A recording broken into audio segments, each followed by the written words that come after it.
Ташкенттен жеміс сататындарды алып Володяның арқалыққа келгеніне 6 күн болған. Жүк иелерін орналастырып қайтуға қамданып жүр. Алыс сапар. Азын аулақ жол азығын алайын, өзім тамақтанайын деп қаланың орта тұсындағы асханаға келсе, әлі ашылмаған. Көп кісі күтіп тұр екен. Ол мұны күтсе алданып қаларын біліп, вокзал басындағы асханаға келді. Поезд жүріп кеткен. Асханада адам аз. Вокзал басы көшкен ауыл, болмаса тарқаған той сияқты. Асхана ішінде көпшілік тарап, той болған үйдің ет жақындары ғана қалғандай. 10 шақты кісі отыр.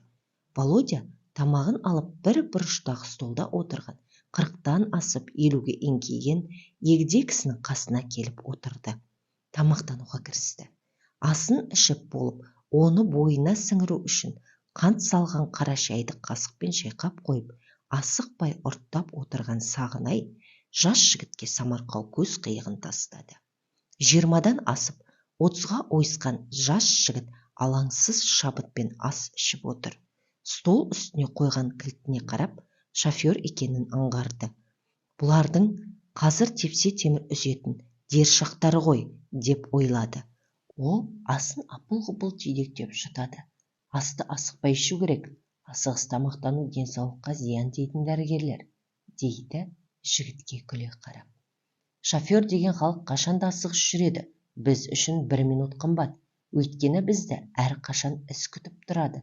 Сондықтан да осылай ас ішуге асқазанымыз үйренген, қарбытып ішсең, қарын тез тояды, деп тамағын тамамдап, стакандағы шайды шайқап-шайқап 2-3 ұрттады да орнынан тұрды. Мені қаланың ортасына дейін жеткізіп тастауға қалайсың? Мына бір буыншақпен автобусқа міну қиынға соғатын түрі бар. Пойызға мінбекші едім, үлгере алмадым.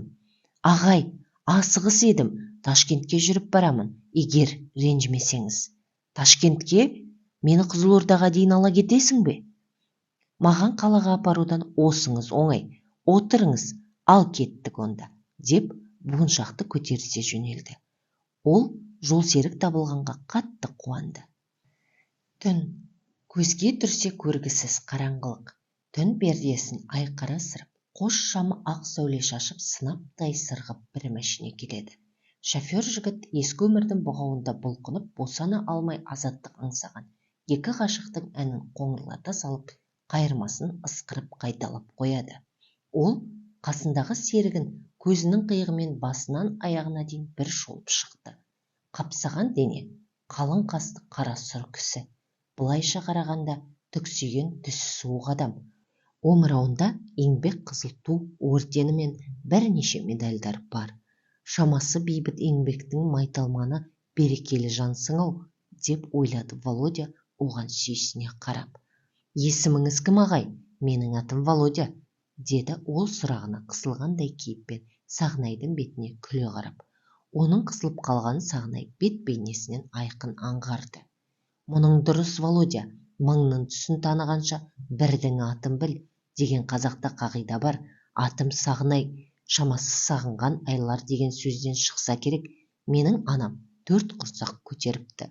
Алғашқы 3-еу қыз бала екен, ләззат ұл болсын үміт деген. Ата-анам ұл баланы аңсап жүргенде 44 жасында мен туыппын. Өзіңіздің неше балаңыз бар? Бұл сұраққа Сағынай бөгеліп қалды.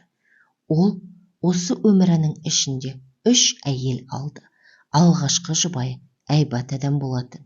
Көркіне ақылы сай, абзал жан еді. Алтынның қолда барда қадірі жоқ, кеткен соң қолдан шығып өкіндім-ай. Демекші, алаңғасар албырт жастықтың бетімен оның бойындағы асыл қасиеттерін көріп, жан дүниесін терең түсіне алмады. Мұның көзіне отырса опақ, тұрса сопақ көрінеді де тұрады. Қосылғаннан кейін 2 жылдан соң бала көтермедің деп ұратынды шығарды. Жыл өткен сайын от өршіп, сотқарлы сойқан үдеп, басынан таяқ кетпейтін халге жетті. Ол да шыдап бақты. Бірақ шыдамның да шегі бар ғой. Ақыры айырылысып тынды. Одан кейін де 2 әйел алды. Бірақ өмір өз дегенін істейді. Берместі таяқпен алатындай болған Сағынай нәресте иісін аңсаумен өтіп барады. Неге екені белгісіз, соңғы кезде айымды жиі ойлайтын болды. Ажырасқаннан бері хабарсыз. Кезінде бағаламай, қолындағы асылын лақтырып тастап, бұл күнде оны бір көруді аңсап жүр. Қай жерде, не халде жүр екен деп ойлайды. Алғашқы махаббатын аңсайды. Алайда өткен күн қайтып келер ме? Алғанын тағдыр берер ме? Өткен өмірін іздеп өксігеннен пайда жоқ.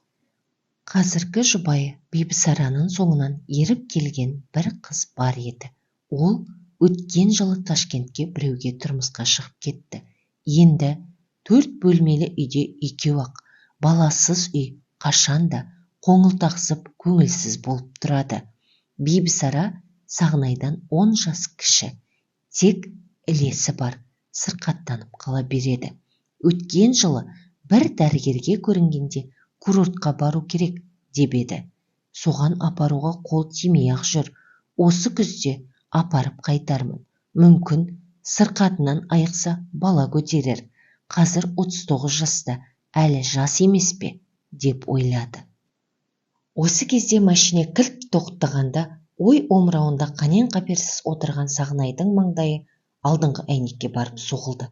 Ол маңдайын сипап шоферға қарағанда, Володяның көзі шарасынан шығып кетердей үрейленіп, алға қарап қатып қалыпты. Сағынай да алға қарады. Оның жүрегі су ете түсті. Сасқаннан бисмилля, бисмилля деп көзін жұма қойды. Сәл есеңгіреп қалып, есін жиғанда шофер арттағы қос ауыз мылтықты алып, жан дәрмен оқтап жатыр екен. Оның қорыққан сонша, мылтық ұстаған қолы дірілдеп оқтай алмай жатыр. Сағынай жүрегін тоқтатып алға қайтып қарады. Бір кішкентай бала машинаға қарай қалбақтап келеді. Баланың бет бейнесі айқын көрінеді, жылаған сияқты. Бұл жерде Сағынайдың пайдасы тиді. Біреудің баласы шығар, қапылыста айырылып қалған, деген ойға тоқтады. Шофер есікті ашып жіберіп, оны көздей бастады. Тоқта, атпа, деп шоферді итеріп жіберді. Шофер кабинадан құлап бара жатып шүріппені басып қалды. Мылтық гүрс ете түсті. Машинаға таянып қалған бала бұрыла беріп құлап түсті.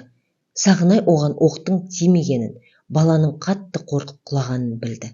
Тез түсіп барып, баланы жерден көтеріп алды да, жүрегіне қол салып байқады. Әлсіз ғана соғып тұр. Ол баланы алып машинаға мінгенде, Володя есін жинай алмай, ұйқылы ояу адамдай болып тұр еді. Тез жүр, алда қала алыс емес, дәрігерге жеткізуіміз керек, деді Сағынай. Володя рөлге отырып жатып, сұлық жатқан балаға шошына біраз қарады да жүріп кетті.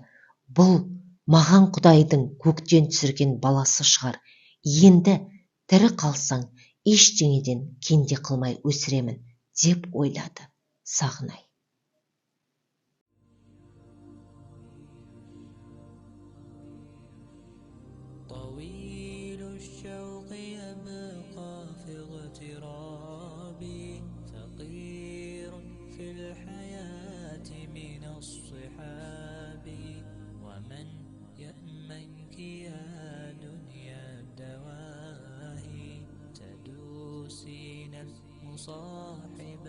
Ассалямуғалейкум, жақсыларым.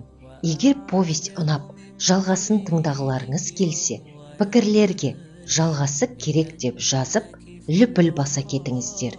Біздің жаңа арнамыздың қазақ тіліндегі контенттің дамуына қосқан үлестеріңіз ретінде WhatsApp желілерінде бөлісулеріңізді сұраймыз.